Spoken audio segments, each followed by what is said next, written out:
好，咁我哋第一個要教嘅係八字結。首先啦，我哋將條繩擺成一個 U 字，咁啊，繩頭係呢個，繩尾係呢一個。OK， 咁總之有個頭喺呢度咧，就係繩頭啦。OK， 咁我哋首先咧，擺完 U 字之後啦，就將繩頭向繩尾嗰度扭兩圈，一、二，然後個繩尾喺個窿窿嗰度穿翻出嚟。咁呢個咧就係一個八字結啦。咁你會好明顯見到一個八字嘅。我哋第二個要教嘅係雙八字結。咁雙八字結咧，其實同單八字結咧係好似嘅。咁我哋只不過係粗啲嘅啫。咁首先啦，你會見到一個 U 字形嘅繩啦。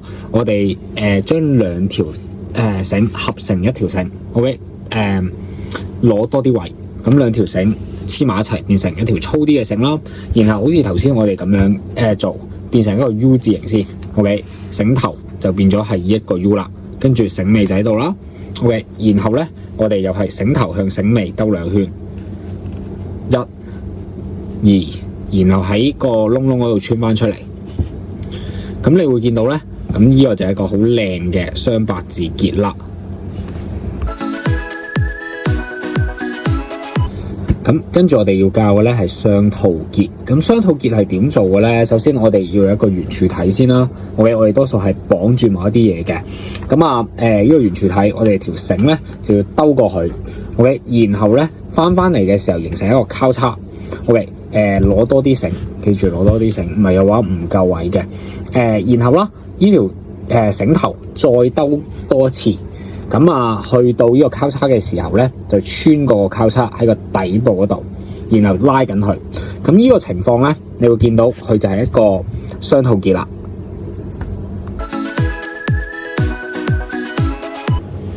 好，咁我哋第四個結咧就係呢個雙魚翁結。咁呢個結咧，其實係將兩條繩 OK 綁埋一齊嘅。咁首先啦，我哋將兩條繩 OK 搭埋一齊啦。OK， 上下咁搭埋一齊。OK， 咁我哋首先由橙色嗰條繩開始先啦。OK， 咁啊，兩條繩邊一條都得噶啦。總之一條繩咧綁嘅時候係向外綁嘅，一條繩咧綁嘅時候係向外綁嘅，向內綁。OK， 咁我哋首先橙色嗰條繩啦，向外綁咗先。OK， 我哋向外兜一圈。OK， 記住唔好兜出去，兜翻入嚟，兜一圈，跟住第二圈。OK， 總共兜兩個圈嘅，然後咧。喺呢兩個圈嗰度啊，兜得唔夠多啊 ，OK， 咁所以我就攞長啲條繩，一圈 OK 向內，兩圈向內，跟住然後就喺嗰兩條繩嗰度啦，就插翻出去，咁呢個就係半個魚翁結啦 ，OK， 跟住然後咧，我哋呢一條繩，頭先我哋係向外噶嘛，我哋而家咧就向內打啦。OK， 即係話唔係向呢邊，係向呢邊。OK， 然後我哋向入邊打啦，又係一個圈、兩個圈，跟住然後喺呢兩條繩嘅裏面插翻出嚟。好，跟住咧，呢個繩其實有咩作用咧？就係佢會越綁越緊嘅。你咁樣拉嘅話咧，兩條繩俾力拉咧，其實佢就會越嚟越緊嘅。咁呢個係一個魚翁結啦。OK， 咁啊，你會點樣睇得到你自己打得啱唔啱咧？就係你會見到其中一邊嘅情況咧。OK， 係兩個交叉，我分開嚟俾你睇啊。一個交叉，兩個交叉，呢一邊係咁嘅。另外嗰邊咧係一個等於號嚟嘅，等於號。咁你就知自己打得啱啦。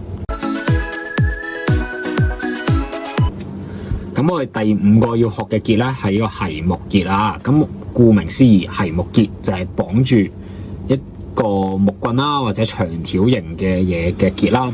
喂，繫木結啦。OK， 首先我哋有繩尾啦，同埋繩頭啦。我哋兜咗個棍先。OK， 嗰個木條形嘅嘢啦。OK， 然後咧嗰個繩頭咧就要兜過個繩尾 ，OK， 然後喺翻繩頭嗰條繩嗰度，我哋記住唔好喺繩尾，唔好喺繩尾依條繩嗰度打 ，OK， 喺繩頭依個位嗰度打咁我要做啲咩咧？就係不斷咁樣喺度打圈，一個、兩個翹住佢嘅啫，其實3個、4個 ，OK， 跟住然後就索緊佢，OK， 索緊佢。咁呢個咧其實就係繫木結啦，因為咧仲有一個步驟多數要做埋嘅，就如果你想綁住條木咧，你就要喺依度打多個圈，OK， 好簡單嘅啫，兜過去打一個圈。咁你見到呢個情況咧，你就可以拖住條木嚟行啦。咁所以點解係繫木結啦？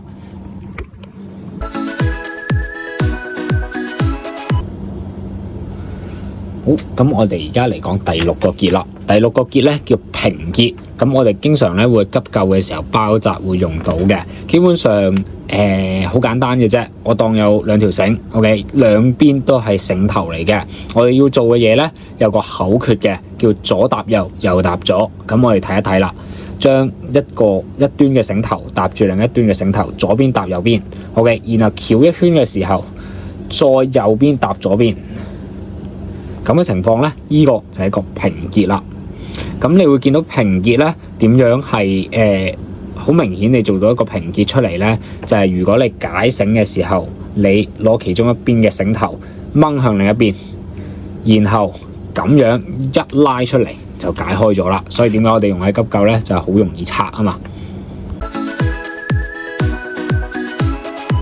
好，咁我哋而家嚟講第7個結啦。咁呢個叫半結或者叫反手結，咁係非常之容易做嘅。咁啊，繩頭繩尾一樣係啦。我哋嘅做法就係將個繩頭搭住繩尾，然後喺個圈圈嗰度篤上嚟。呢個就係一個半結或者叫反手結啦。咁我哋而家教第8個結啦。咁呢個結叫情人結。咁我哋將個繩頭兜過條柱先。OK， 然後咧，我哋要喺個繩尾嗰度，喺呢度做一個細嘅圈出嚟。咁啊，就向下兜。OK， 切勿係向咗上呢度兜嘅。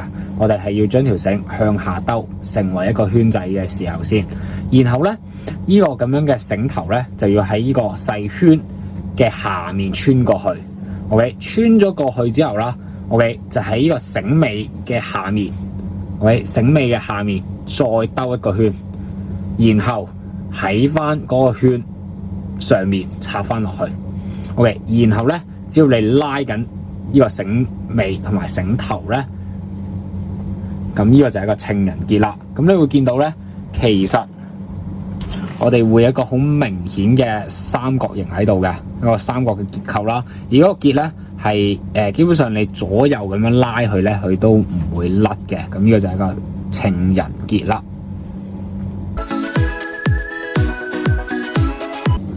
咁第9個我哋要示範嘅結咧叫營釘結，因為呢個結咧係愛嚟將你嘅營釘同埋營幕去固定嘅，用條繩。咁啊，我哋當呢個圓柱體係營釘啦。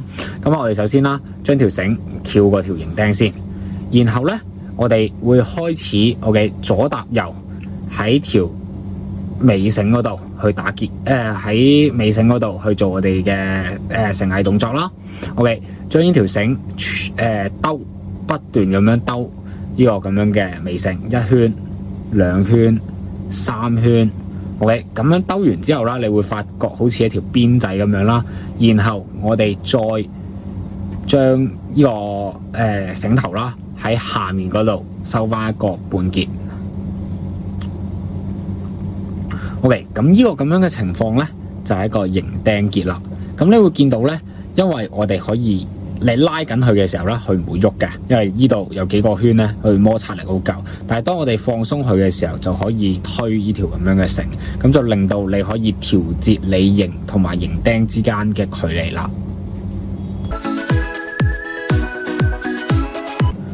好，咁最後咧，我哋第10個結係要教呢個1環2半結嘅。咁1環2半結咧，其實顧名思義好簡單嘅啫。咁啊，第一啦，我哋有個繩尾同埋繩頭啦。OK， 咁啊繩尾繩頭。OK， 咁我哋咧將個繩頭兜過個圓柱體啦。OK， 跟住咩由1環咧就係兜一圈。OK， 你會見到呢度有一個環出現咗嘅。然後2半咧就係2個半結啦。即係又好似頭先咁，左搭右，拉一拉，左搭右，拉一拉。咁呢個呢，就係2個半結啦。咁同樣地啦，你可以用嚟調節個大細嘅。有陣時我哋都會喺營釘同埋營鑊嗰度會用呢個咁樣嘅結。